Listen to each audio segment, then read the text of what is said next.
Buenas noches, señoras y señores.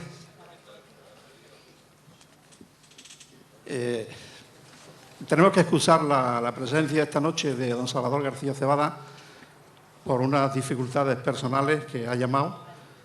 Así que se nos ha caído del cartel un ganadero emblemático, pero creo que con los que tenemos en la mesa son suficientemente acreditados como para que podamos pasar una tarde-noche agradable hablando de cosas del toro y, sobre todo, el motivo principal que esta noche nos reúne aquí.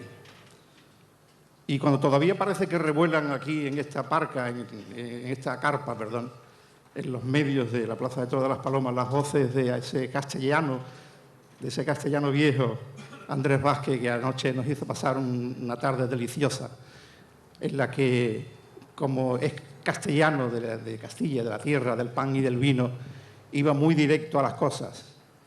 Y ustedes recordarán que él se metió bastante y tiró andanadas gordas contra los ganaderos.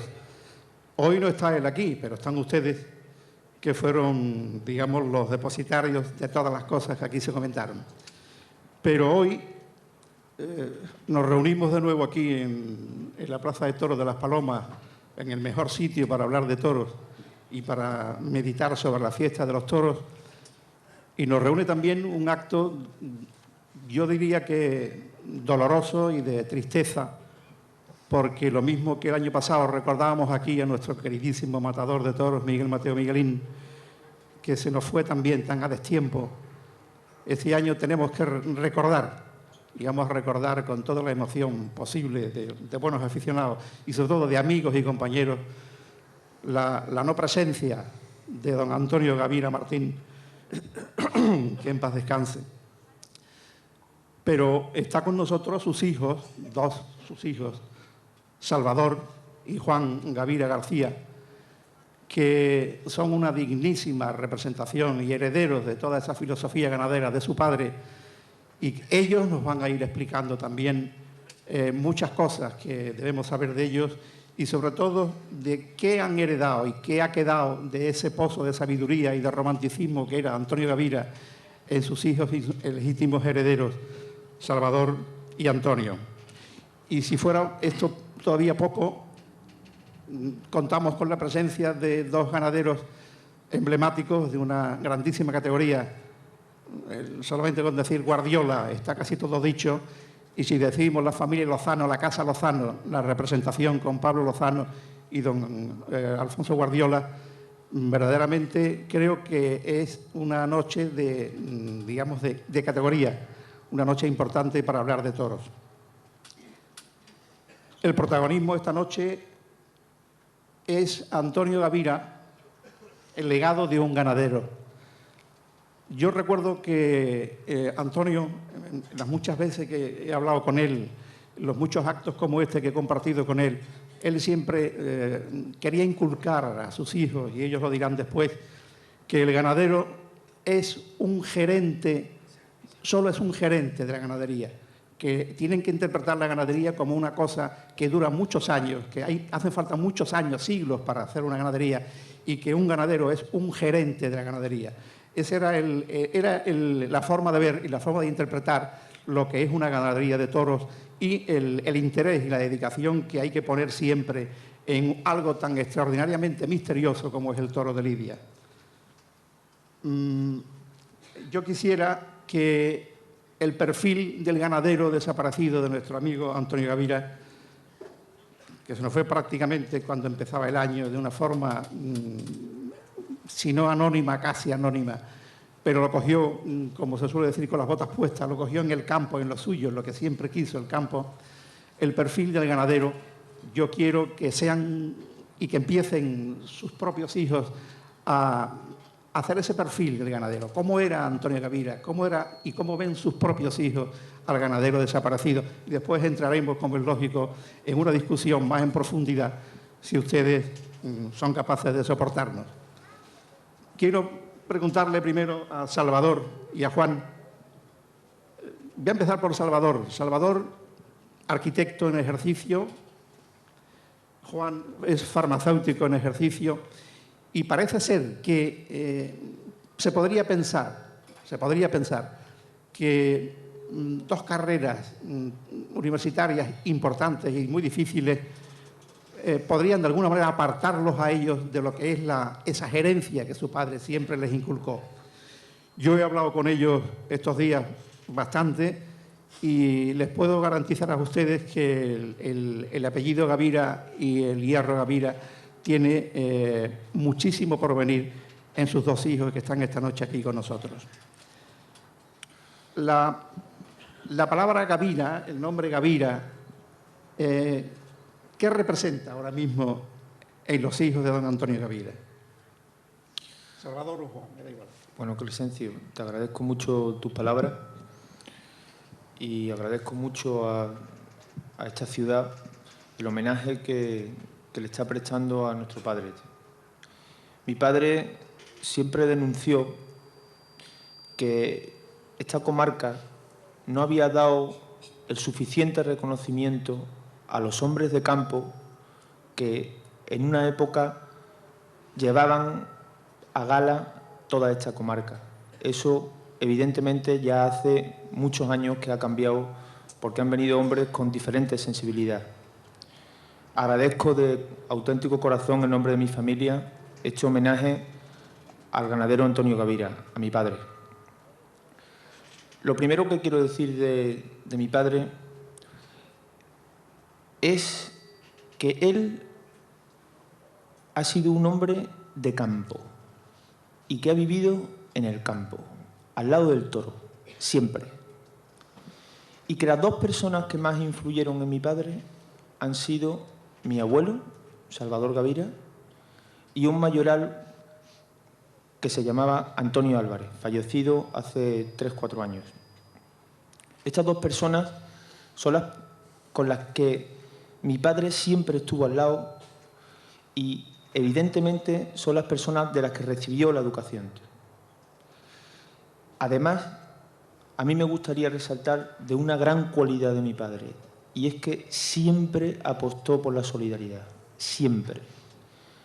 En mi casa me explicaba que en el cortijo de Majarambú, en una época muy difícil, en la posguerra, su madre, que mi padre adoraba a su madre, decía que era la persona más buena que había en el mundo, pues veía cómo su madre quitaba mucha hambre, con una olla muy grande y con una lista de gente esperando un plato de comida.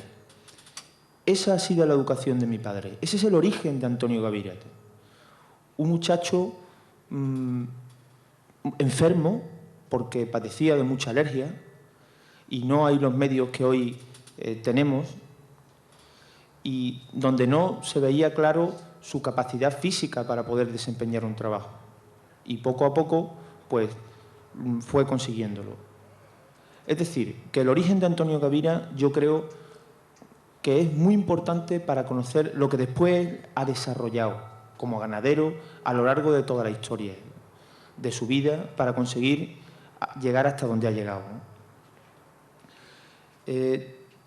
También me gustaría decir de mi padre que él ha sido una persona que ha luchado enormemente en lo que creía y con una gran capacidad de lucha además. Para mí era sorprendente cuando él me contaba pues, que se ha arruinado 2 veces con su ganadería y 2 veces la ha conseguido levantar económicamente, que podríamos hablar quizá más tarde de sus épocas, ¿no? De cuando estaba en Sevilla y de cuando se vino pues, a esta zona, ¿no? Si quiere, después lo comentamos. Y bueno, te cedo la palabra, Juan. Bueno, buenas noches a todos. Continuando con la pregunta que hacía Crescencio, o sea, ¿qué nos embarga ahora? Mi padre para nosotros era una persona muy grande, una sombra muy grande. Aparte de padre, los mirábamos como padre y luego por la proyección que tenía en su trabajo. Los mirábamos desde 2 puntos de vista. Y lo que te embarga ahora mismo, a mí y a mi hermano, lo que nos embarga es la responsabilidad. Y dice, oye, pues mira, que tienes un apellido. Eso de que tienes un apellido, ahora es cuando sabemos que tenemos un apellido. Y ahora es cuando hay que apretar riñones y decir, ¿ahora qué estamos nosotros? intentar de allá donde esté, que se sienta orgulloso de nosotros. Eso es lo que nos embarga a nosotros. Luchar por lo que él luchó, con los mismos objetivos con los que él luchó, y ojalá con la misma fuerza que él nos ayude. Eso es lo que nos embarga. La finca de...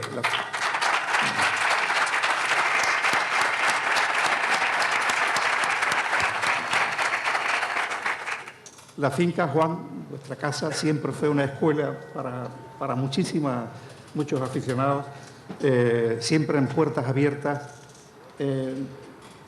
¿Vosotros cómo vivíais, cómo respirabais ese ambiente en vuestra casa, que llegaba y siempre estaba llena de gente, de toreros, de aficionados, de puertas abiertas? Evidentemente yo es que en conversaciones mi padre a solas, poquísimas. Si yo iba a verlo al campo, papá, venga, que voy para allá que tengo que comentarte un temita. Y si no estaba la peña de Majarambú, de la Quinta Puñeta, estaba la peña de Pamplona, y si no una peña francesa. Digo, siempre ha estado el candado de la puerta de mi casa abierta. Siempre, siempre. Y es más, falleció mi padre y nosotros fuimos a enterrarlo, se cerró el candado. Al día siguiente hemos vuelto a abrir el candado. Y lo decimos aquí, que está en toda la comarca escuchando. Sigue la finca de puerta abierta y seguirá mientras que estemos nosotros. Eso es así. Antonio Gavira... Espera, yo tengo una anécdota muy buena respecto a los aficionados de mi padre. Él me contó un día que en el cortijo de Majarambú, en Castellar de la Frontera, vino un general muy importante a hacer un tentadero, a ver un tentadero. Venía una figura del toreo que no recuerdo qué nombre me dijo. Entonces se armó un cierto revuelo en el pueblo y había una cantidad de gente impresionante que quería ir a ver al tentadero y estaban acostumbrados a que podían entrar con facilidad en el cortijo. Pero este general dejó una pareja de la Guardia Civil en la puerta para que no pasaran, bueno, por motivos de seguridad y quizá privacidad. Entonces eso a mi padre no le cayó bien y con mucho ingenio y habilidad se fue a ver al general y le dijo, de esto estamos hablando de los tiempos del régimen, evidentemente, ¿no?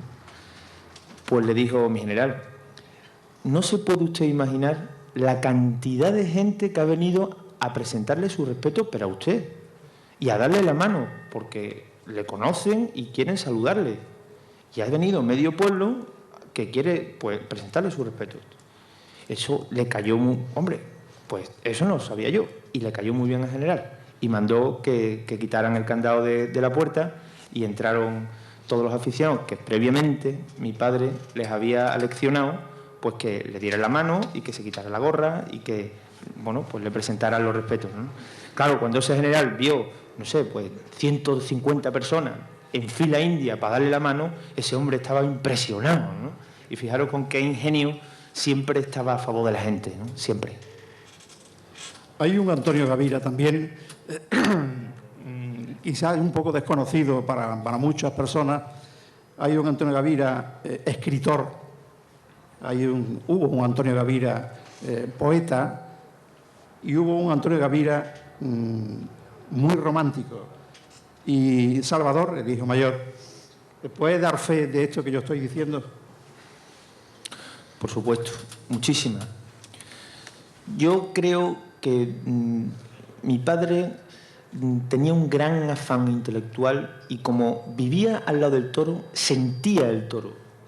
Eso le daba una gran fuente de pasión para escribir acerca del toro, ¿no? Y también él vivía los problemas sociales con mucha profundidad. Y te puedo contar que él tiene un cuento de un viejo mayoral que ha emocionado, yo creo que en todas las salas donde lo ha explicado. Recuerdo el del Circo de la Amistad de Córdoba que se quedaron, aquello fue impresionante, ¿no? La emoción que cobró aquello. Y ese cuento es la historia de un mayoral viejo y su hijo. Y conecta perfectamente con el relevo generacional. Y conecta con los años 80, donde la gente dejaba o ya no querían ser vaqueros o ser conocedores porque en la labor se ganaba más dinero. Y él vio esa emigración del campo a la ciudad y la sufrió. Y desde esa sensibilidad escribió este cuento, un cuento tremendamente romántico y lleno de vivencias del toro, ¿no? Y en el aspecto también poético, tengo muchísimas de sus poesías, muchas. Al final de la mesa voy a leer una que es una poesía increíble que he descubierto en sus agendas, que es como una poesía póstuma, hace un resumen de su vida. O sea que yo ahí veo con claridad que Antonio Gavira no tenía la muerte, porque escribió sobre ella con valentía, ¿no? Luego lo veremos. Y por último, siempre estuvo pensando en soluciones para la fiesta y muy preocupado de la continuidad de la juventud. Él no consintió nunca que esta fiesta tan grande y tan nuestra se presentara indigna para la gente joven. No lo consentía. Y para ello se movía enormemente y escribía y mandaba cartas a los ganaderos y a todo el toreo.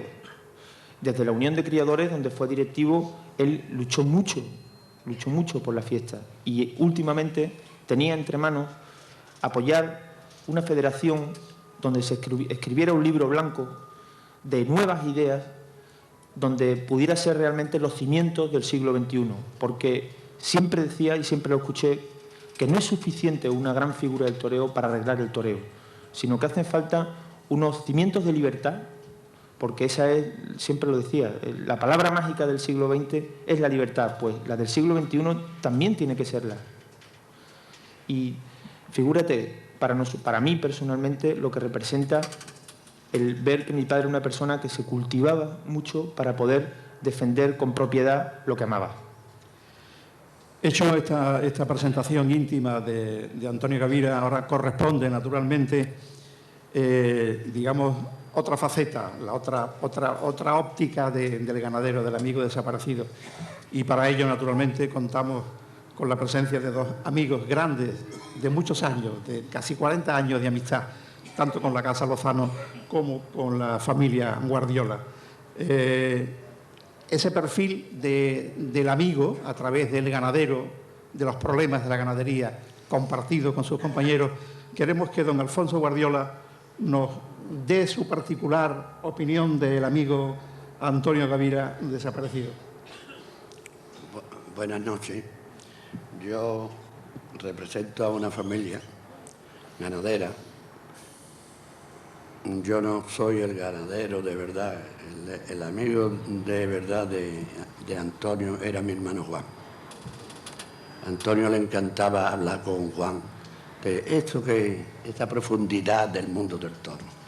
Tu padre fue ganadero, pero era hombre del toro, que es muy importante más que ser ganadero, porque luchó en todos los fines, es decir, luchaba porque el espectáculo de la juventud, luchaba porque las corridas fueran parejas, luchó mucho.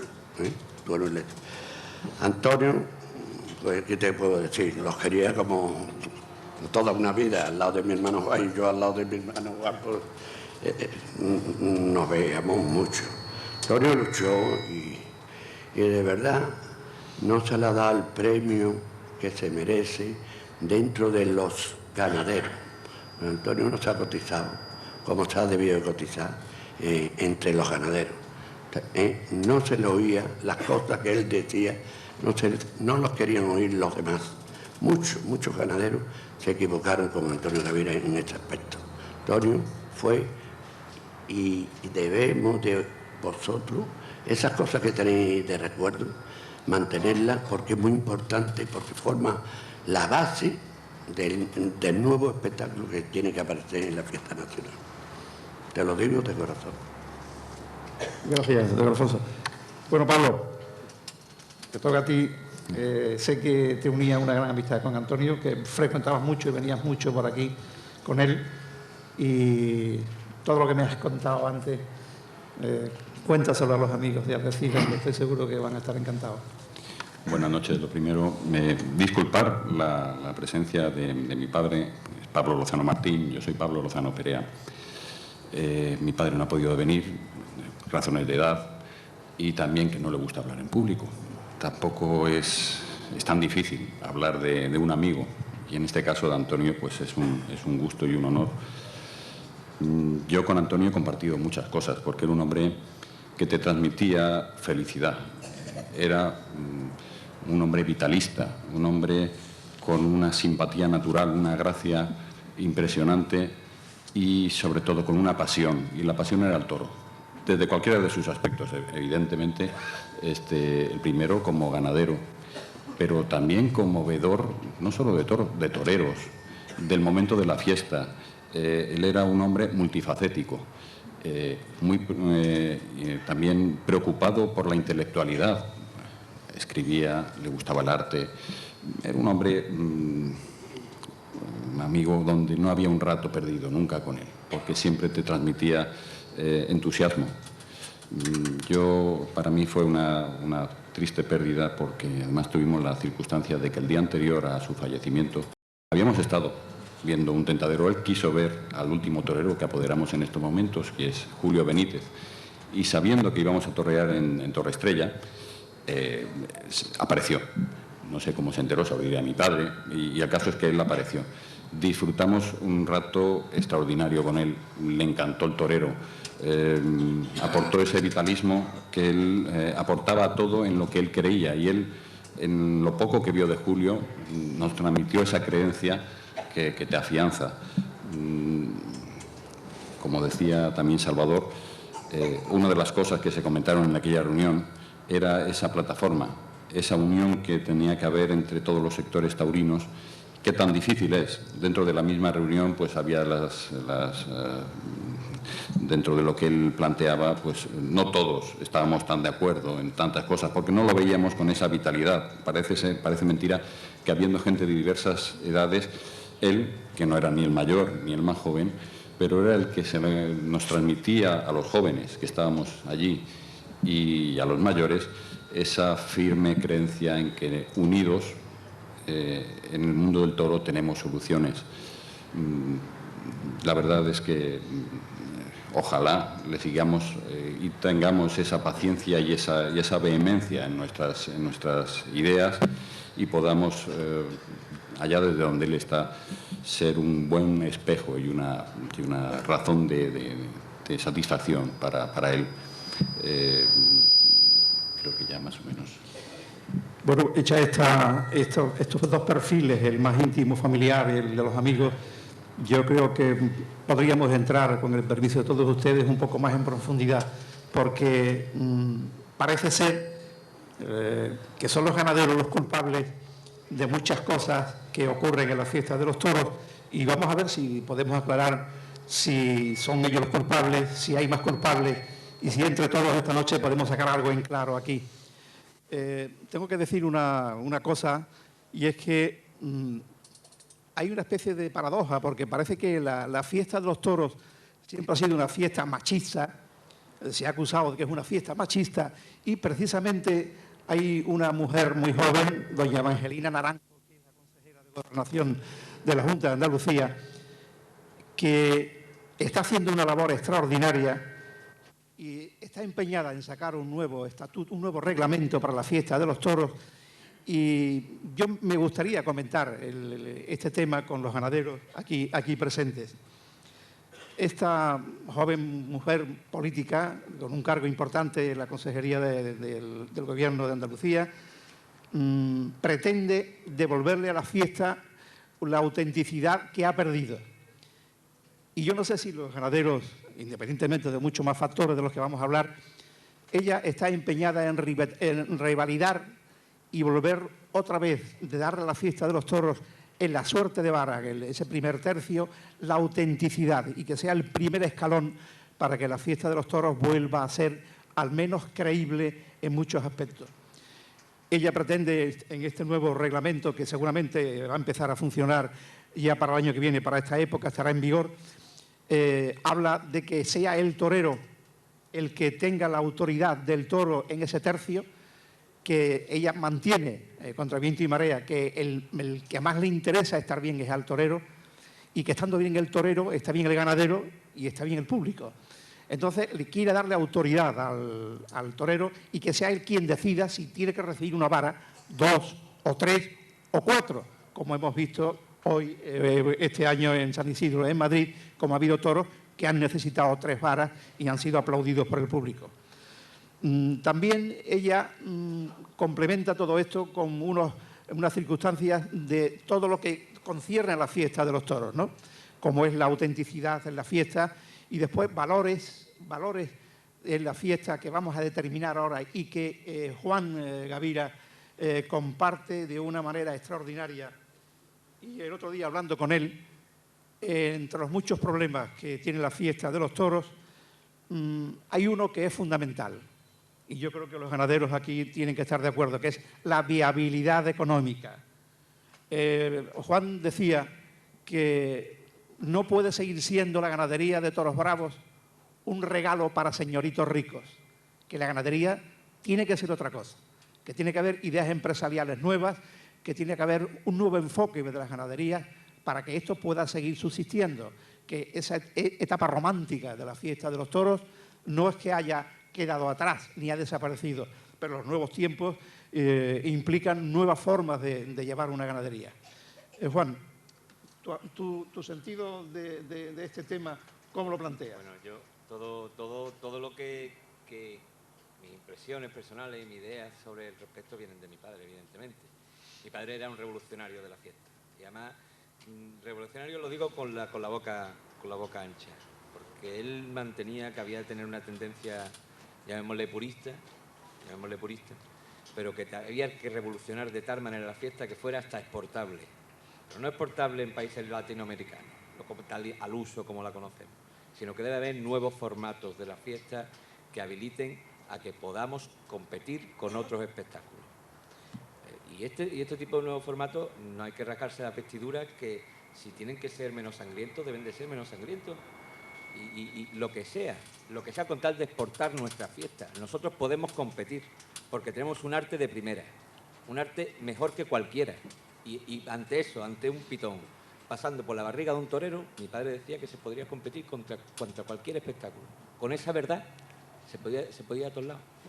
Entonces, todo ese tipo de ideas revolucionarias. Yo siempre digo que mi padre también decía, como decía mi hermano, la palabra mágica del siglo XX es la libertad empresarial, de nuevos formatos, nuevas formas. Yo veo gente de mi edad que dice, me voy a los toros. A los toros yo me quedo en la playa, aquí tumbado, tal y cual. Bueno, pues hay que darle un formato que pueda ser asequible para él.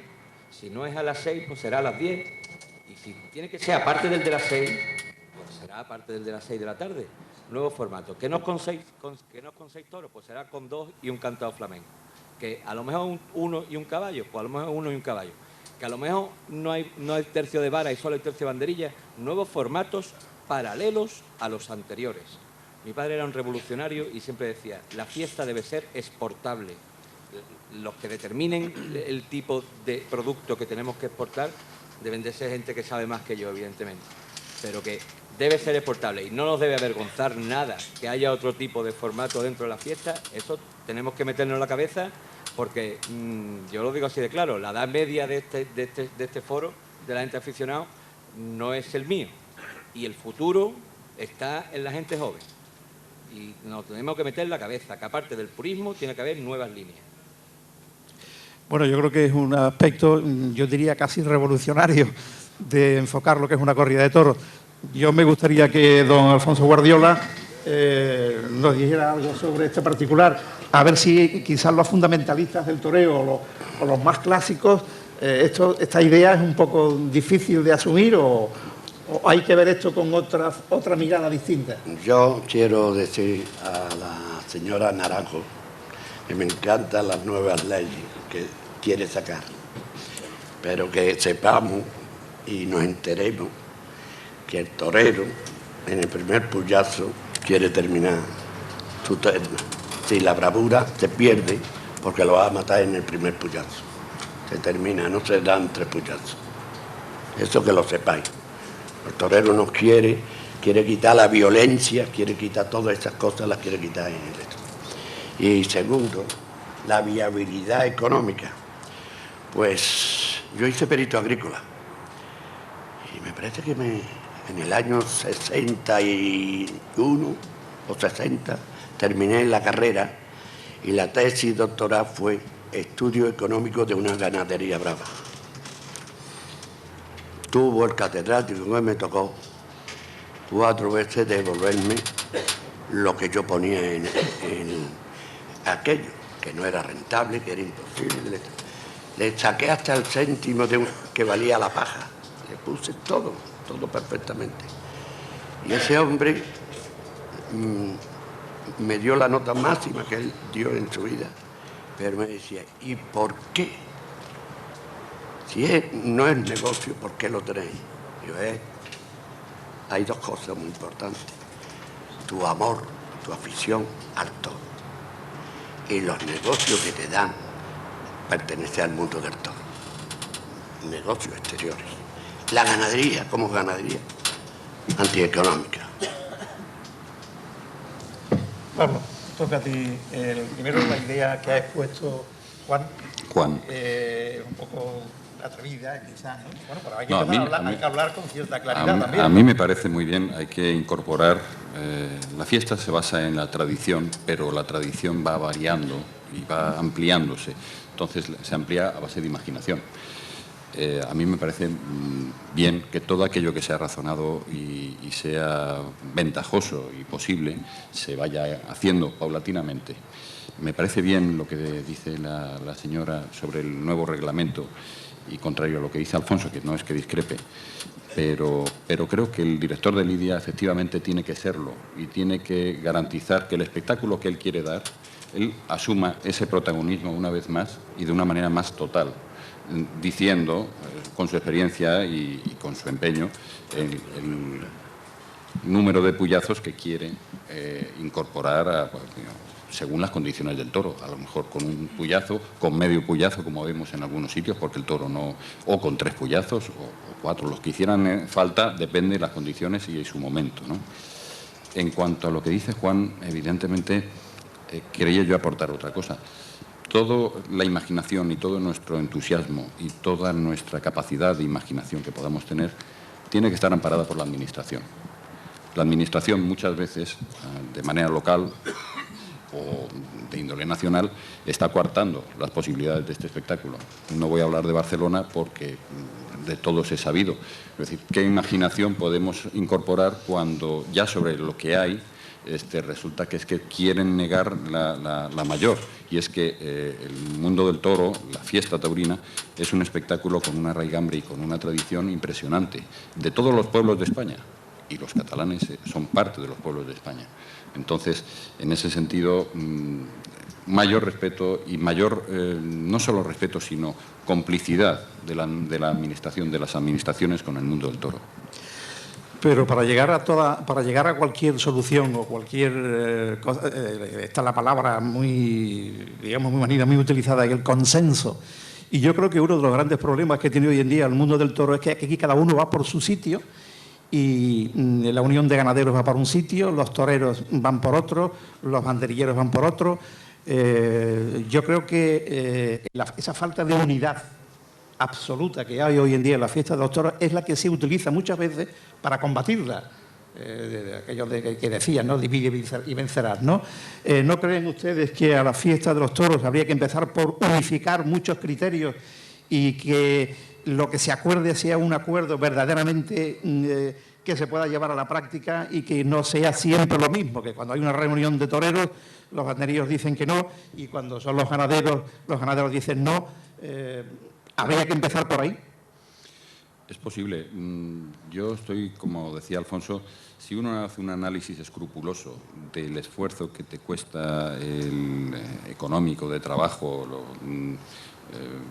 de todo tipo, el vivir alrededor del mundo del toro, pues más de uno no entendería el por qué los que estamos lo hacemos. Pero lo que sí es cierto es que habría que olvidarse un poco de quién es cada uno para buscar dentro de sí mismo y ver lo que nos une con el resto. Entonces, sobre esa base, efectivamente, estar unidos. Y luego ya, con la experiencia que cada uno podamos aportar, plantear que hay que darle una vuelta al mundo del toro, eso está claro. Hay también un problema que me imagino que los 2 ganaderos del apellido Gavira, Salvador y Juan, hay un problema también añadido aquí, que es que hay una escasa población rural. Es que el campo a mí me da la impresión de que el campo se está quedando vacío, que no hay gente en el campo para llevar a labor de la ganadería. ¿Qué opináis sobre eso? Bueno, Crescencio, a mí también me gustaría aportar algunos datos más biográficos sobre mi padre para entender a esa persona que ponía de acuerdo a tanta gente con tantos puntos de vista diferentes, ¿no? Cuando hablaba de que, bueno, él, después de su educación aquí en el campo de Gibraltar, con su abuelo, con su padre, con Antonio Álvarez, con su madre, en el campo, él se va a Sevilla. Se va a Sevilla en una finca arrendada que se llamaba El Travieso y camina allí hasta que la sequía de los años 80 de Sevilla arrasa completamente, tanto que arrasa también la economía, la propia economía de mi padre. Tiene que vender la ganadería. Y teniendo, bueno, en esa época, Pablo Lozano lidiaba las camadas enteras porque era la época del cordobés y de Palomo.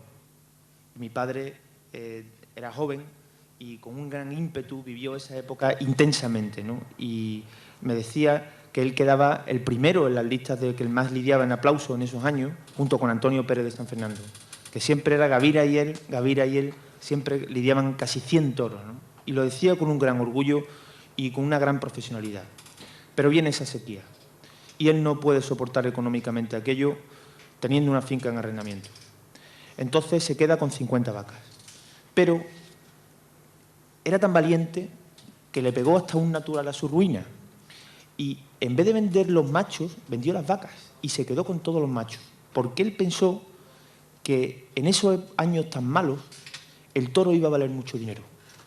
Porque claro, como la sequía seguía, pues si él lograba tener esos 100 toros que tenía en su cerrado, pues pocos ganaderos iban a tener tanto toro como él. Y así fue. Liquidó, se vino para Andalucía y arrendó una finca en Alcalá de los Gazules, Vega Blanquilla. Yo creo que era de las mejores fincas que podía haber en Vega Blanquilla, que ahora la mitad de ella está inundada por un pantano cerca de la venta de los Corzos. Bueno, pues efectivamente, él se vino sin una sola peseta y con mucho gracejo. Contaba en muchas entrevistas, y me lo contó a mí muchas veces también, pues que con 5 duros en el bolsillo y algo más de dinero, echó gasoil en el coche y decía, bueno, pues me quedan 5 duros, ¿qué hago ahora, no? Y lo echó en una máquina tragaperras. Y la máquina tragaperras, ¡bumba!, le dio el premio de 5.000 pesetas. Y dice que mi padre que le cambió la suerte. Le cambió la suerte. A los pocos días ya venía un festival, con los toros recién traídos, un festival. A los 15 días, el Vito para 2 corridas de toros. Y empezó a vender toros y empezó a sacar la cabeza. Y, por cierto, mi padre nunca más echó una moneda en una máquina, porque dice que ya toda la suerte se la había llevado con esa, ¿no? Bueno, pues empieza a venirle años buenos. Empieza a salir para adelante. Recoge 47 vacas viejas de Salvador Domecq y un toro 19, cantador, que ligó superior. Claro, lo de Salvador también viene del Conde de la Corte y lo que tenía mi padre Marzal Antiguo también había estado cruzado en los años 40 y 30 con un toro del Conde. Fue refrescar la ganadería y era espectacular el porcentaje de acierto de toros buenos que salían. Mi padre, con los pies en el suelo, no se dedicó a lidiar en plazas buenas, sino que dedicó a hacer la ganadería y no paraba de sacar sementales. Metía toros en la plaza y no paraba de meter toros en la plaza, porque prefería invertir mucho en los cimientos para después tener una gran ganadería. Y, bueno, a través de ese cruce, él económicamente se recupera, empieza a comprar fincas y, bueno, podría contar muchas anécdotas de lo buen tratante que era mi padre y yo creo que heredado también de su propio padre, que fue un enorme tratante, ¿no? Y un gran aficionado a las bestias. Y él entonces empieza a soñar con un tipo de toro y se empeña en conseguirlo. Y un tipo de toro muy concreto, fino, armónico de líneas, tocado arriba, un punto engatillado, con mucho morrillo. Y lo sueña y lo va consiguiendo. Yo creo que él lo ha conseguido. Nos lo ha dejado. Ese es su legado. Que un hombre sueñe un toro bravo y consiga realizarlo en los cerrados y en su comportamiento. Hay mucho que mejorar, evidentemente, pero yo creo que esa morfología que mi padre decía, que lo veía en la finca de Jandilla en los años 60, 70, se decía el Juan Pedro bonito, ¿no? Pero él lo ha criado con más cara, ¿no? Y dice que ese tipo de toro lo tiene él y no lo tiene nadie. Vivaz en su embestida y con mucho fondo, ¿no? Y yo creo que el toro tiene una magia implícita y una dificultad, y que él siempre me decía que de esto no sabía nadie, que para mí me parece mentira que mi padre lo haya conseguido. Bueno, yo quiero decirte una cosa que me contó él, yo no sé si tú lo sabes. Cuando eras un crío, perdón, vino Camará, no sé si lo he oído. Sí. Entonces Camará le llevaba las notas que tu abuelo le había dado. Mira, el toro aquí es de la familia cual, no sé cuánto. Camará era un hombre cordobés de estos, secos, serios, formales, que hablaba muy poco. En aquel momento era el hombre del toro, era el hombre más importante que había en la fiesta, porque mandaba vertiginosamente, veía los toros, se acordaba de los toros, igual que Manolo Chopera, ¿sí? Se acordaba, y entonces le dice, mira, déjate ya de esto, las notas para los colegios, y dedícate a ver morfológicamente cómo son los toros. Puede ser que le haya influido eso a tu padre en su manera de ver el toro suyo. Totalmente de acuerdo, totalmente de acuerdo. Y hay otra prueba, y es que los 23 sementales que hay en mi casa son iguales, idénticos, con distinto pelaje, pero es que son iguales. A mi padre un toro que no le gustaba por morfología, no lo metió en la plaza. Por eso venía a lo mejor la Ya tuviera, como decía, él decía, las notas para los niños para el colegio. Eso. Es así, ¿no? Bueno, Juan, cuéntanos algo. Bueno, yo he tenido que pedir autorización a mi madre para contar, que quiero contar una anécdota. Es cierto, Para que veáis. Juan, es cierto que tú, cuando dices que cada vez que hablabas con tu padre, la relación tuya con tu padre era siempre a través del toro, Siempre. que no podías hablar con él como no hombre, fuera a no, través... tampoco así, tampoco ponerse así, Crescencio. Explícalo tú. No, hombre, que mi padre era ganadero, sobre todas las cosas que era ganadero. Y si te podía poner un ejemplo de padre a hijo, te lo ponía con un toro, te lo ponía con un toro. No te lo ponía con Pulgarcito, no te lo ponía con Pepito. Te lo ponía con un toro y una vaca y un becerro. Mi padre era ganadero 24 horas al día. 25, si puede ser. Bueno, lo que te iba a contar. Que yo le he pedido a mi madre autorización para contar hasta qué punto puede estar una persona implicada con su ganadería, ¿no? Y entonces el viaje de novio de mis padres. Lo he pedido, la autorización me la ha dado. Me ha dicho que le quite detalles, pero vamos. Entonces, mis padres, después de cambiar la fecha 4 veces, porque había corrida, se casan, ¿no? Y se van, tenía programado una semana en un hotel en Estepona. Al segundo día llama mi abuelo a mi padre, dice, Antoñito, que hay que embarcar una corrida para Mérida. Antoñito para Mérida, mi madre para Mérida. Allí estaba en la piscina mi madre, Pilar, que nos tenemos que ir para Mérida, que tenemos que llevar una corrida de toros. Bueno, segundo día de casado. Van para Mérida, se embarca la corrida de toros, mi madre con su pedazo de maleta en el coche, esperando que se embarcara la corrida de toros. Mi padre embarca la corrida de toros y van detrás del camión de los toros a Mérida, por las carreteras, la Ruta de la Plata antigua, me explicaba mi madre que era un tormento. Van a Mérida, desembarcan y sale un corridón de toros. Total, le indultan un toro. Le indultan un toro y ya mi madre se va para el hotel y dice, bueno, mientras que yo arreglo los papeles, tal y cual, vete tú para el hotel. Mi madre se va para el hotel.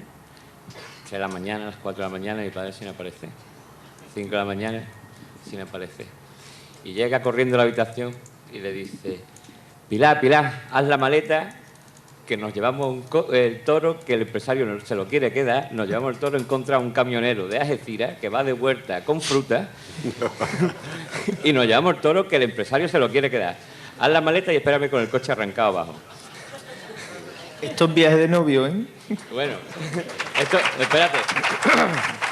No solo eso. Entonces mi madre se pone detrás del camión y llega mi padre corriendo, ya empiezan detrás del camión hasta Zafra. Detrás les perseguía el empresario, pitando, intentando adelantarle, chocándole por detrás, el empresario queriendo el toro que lo había vendido para un ganadero en Portugal. Todavía no he escudriñado para quién era, pero tendré que saberlo algún día.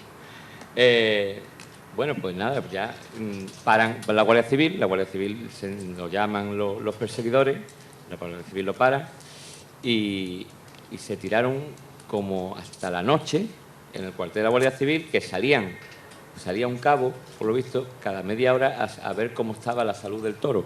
Porque mi padre decía, aparte del toro mío, el toro se tiene que curar. O sea, que mande usted a su cabo a ver cómo está el toro.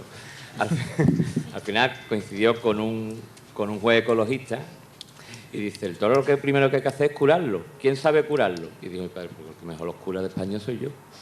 Y se quedó el toro porque dijo que mejor curaba a los toros indultados. Y eso fue el viaje de novio de mis padres.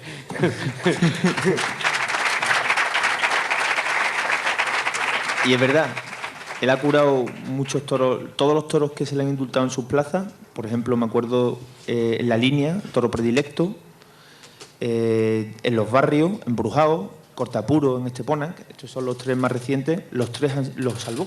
Los salvó porque tenía conocimiento suficiente y había visto a muchos veterinarios muy buenos cómo se salvaba la vida de un toro indultado. A mí me gustaría contar otra anécdota más, ¿no? Que a mí me impresionó una barbaridad sobre la vertiente social de mi padre. Cuando estaba estudiando la carrera, vino un hombre a la cancela con una camisa negra, un hombre muy mayor, con la cara muy apretada, un hombre de campo, un hombre casi sin dientes, pero que se le notaba que siempre había estado en el campo, con su gorra, y preguntó por mi padre. Pero yo salía del cortijo y me extrañó que él estuviera en la cancela de la entrada de Vega Blanquilla, hielo en Alcalá.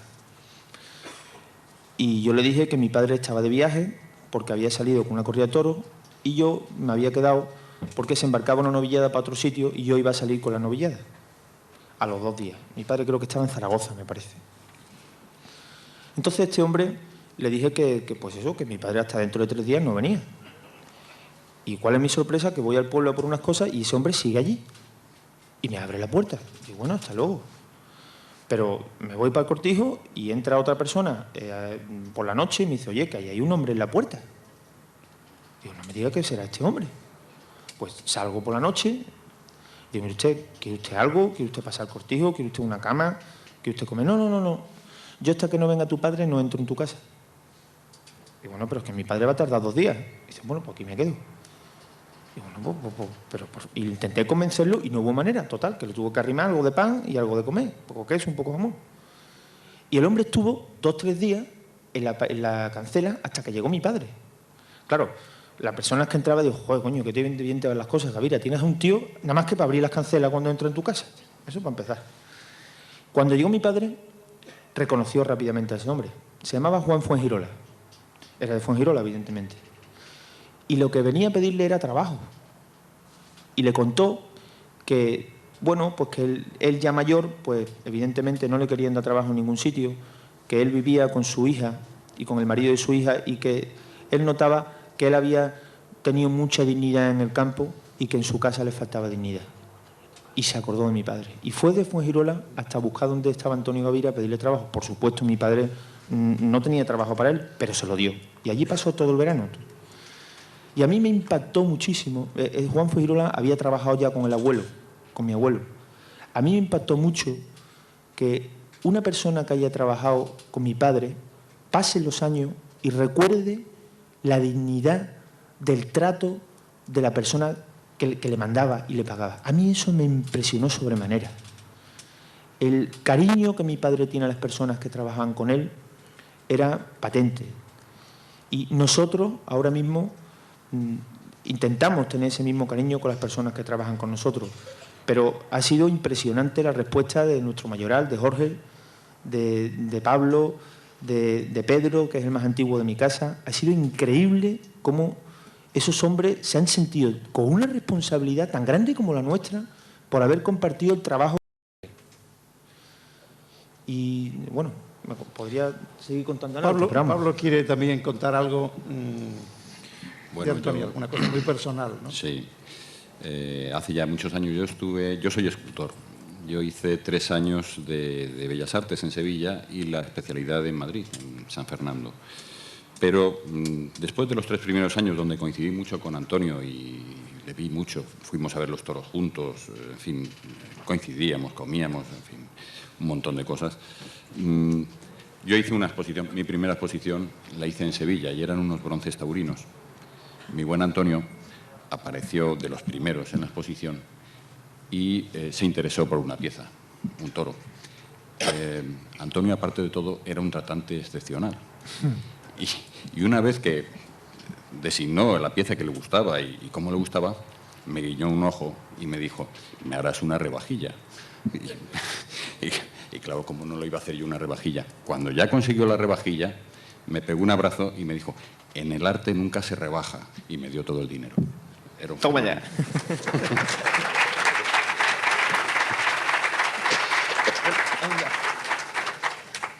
Para ir concretando un poco el tema por la hora, hay una faceta de Antonio Gavira en el campo de Gibraltar. ¿Cuál es la herencia, Juan? Tu padre en el campo de Gibraltar. ¿Por qué él decide quedarse en el campo de Gibraltar? Bueno, aparte de por lazos familiares que le unían aquí, él apostó porque creía en esta zona. Creía en esta zona, en el futuro y en la preciosidad que es este rinconcito. Y teniendo otras ofertas de fincas más baratas en Extremadura. En Portugal también. Que, por cierto, Pablo Lozano lo picaba mucho. Eran unas fincas extraordinarias, son mejores fincas que las de allí. Él decidió venirse aquí. Decidió venirse aquí porque creía en el potencial turístico de las personas, aparte del cariño y los lazos. Yo creo que él apostó, y aparte creo que apostó por un rincón de la afición del toro. Que a lo mejor él dice, bueno, pues en otros lados a lo mejor tienen más padrinos, pues aquí voy a ser yo uno más de los padrinos de esta afición. Pues, y apostó de forma personal por el campo de Gibraltar, teniendo otras opciones más rentables y tal y cual, por la belleza, luego por su gente y luego por los lazos familiares. Fue una apuesta personal por el campo de Gibraltar. Y luego ahí está, no ha habido muletilla, torero, banderillero que no haya pasado por casa de mi padre.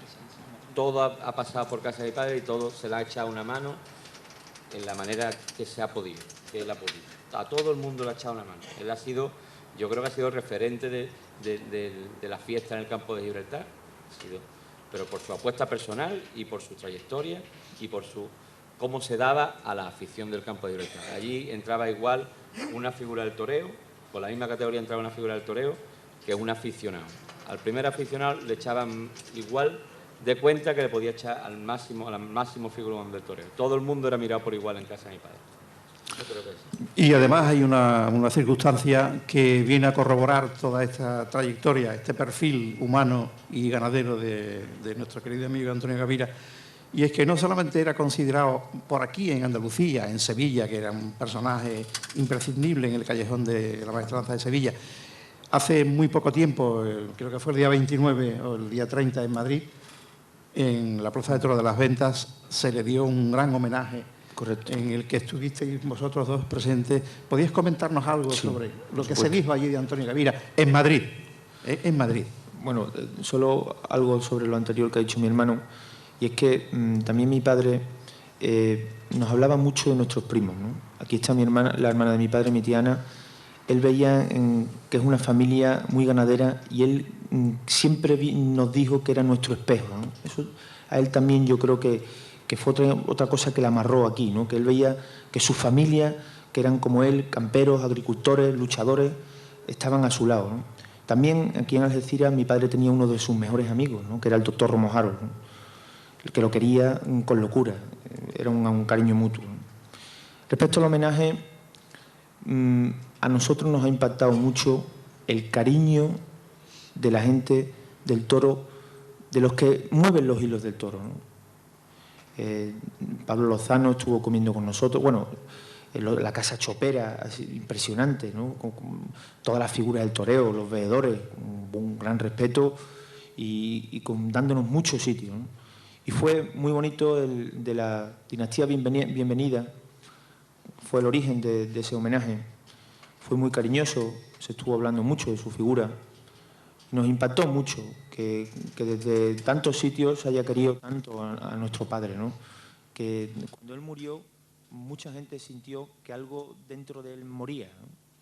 Eso impresiona mucho y en el herradero el otro día mi hermano, mi hermana y yo sentíamos eso que decía nuestro padre, que nos sentíamos administrador de la ganadería, ¿no? Él decía que en ese humo que desprende el hierro se ven las caras de mayorales, vaqueros y conocedores que pasaron trabajando a favor de esa ganadería. Y él sabía perfectamente que unos hombres le precedieron y que 3 hombres vendrían después que él, ¿no? Y ese sentimiento lo hemos sentido con la misma energía que mi padre lo sentía. Está claro que todo el acto se ha movido como eje principal la figura de Antonio Gavira. Yo intenté en algún momento introducir algún cambio pero veo que lo importante aquí es la memoria del amigo ganadero y yo no sé si el tiempo no da para más, pero sí quisiera que tanto Pablo Lozano como el apellido ilustre Guardiola pusieran un poco el cierre, este saludo enorme y cariñoso a la figura del amigo desaparecido. Habla tú, que eres más joven. Yo lo único que puedo decir que la vinculación de nosotros con Salvador y con Juan va a seguir como si estuviera Antonio y además con todo el cariño y con toda la amistad que hemos tenido siempre porque les respetamos y evocamos la memoria de Antonio en un lugar muy dentro de nuestro corazón. Gracias. Yo, perdonadme, pero como los quería tanto, me estoy acordando de él. Pero él está ahí arriba muy a gusto, ¿eh? Está ahí con su amigo Juan Guardiola, con su potra. Allí tienen una pandilla. Sí, Teodoro, Barrilaro.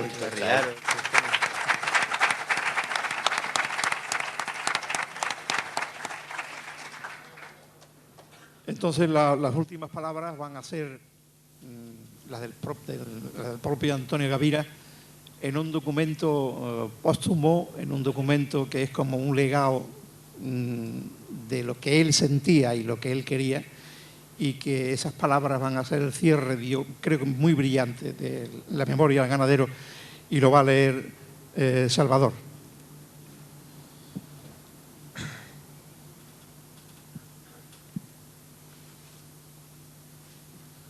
Nada tengo y todo es mío. No tengo nada mío.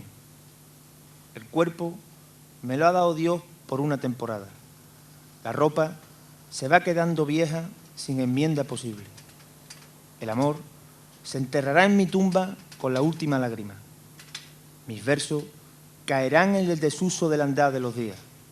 Pues ¿qué tengo yo entonces? Nada. Y los que me recuerden, el día que en el viento exista mi vacío, solo tendrán de mí un hueco que llenar, con otro hombre alquilado. No tengo nada mío, si acaso un trozo de alma para llegar a Dios. Pero hasta donde la vista alcanza, todo es mío. La luz, el viento, el vuelo de los pájaros, el bramido de los toros, los verdes de los campos y el rocío. Todo es mío. Lo demás no me importa. Yo nunca lo he tenido.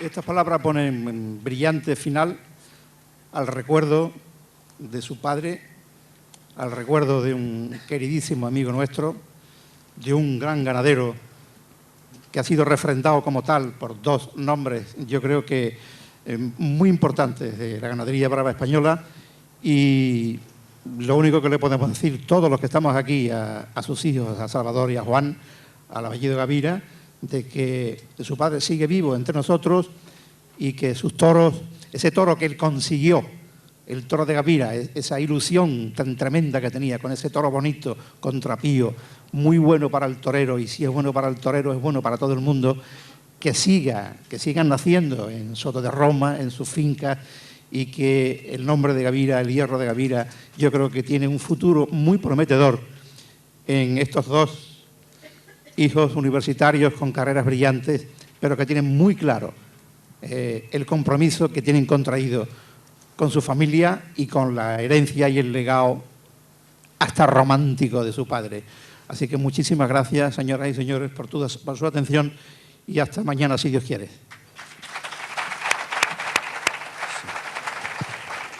Seguidamente, el teniente alcalde delegado de Felifiestas, don Felipe Mediavilla Chico, y la concejal delegada de Juventud, doña Rocío Arrabal Higuera, entregan unos presentes y unos regalos conmemorativos de su paso por estas 20º Jornadas de Tauromaquia, ciudad de Algeciras.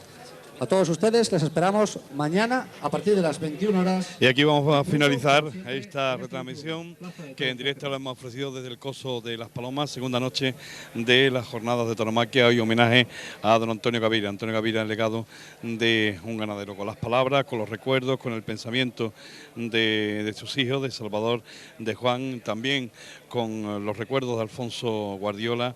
Hoy no ha podido estar, así se ha excusado Salvador Cebada Gago, pero sí lo ha hecho Pablo Lozano, y todo dirigido y presentado por Crescencio Toré, nuestro compañero de Europa Son. Mañana de nuevo estaremos a la misma hora, a las 9 de la noche, para ofrecerle el tercer día de esta jornada. La quietud en el toreo.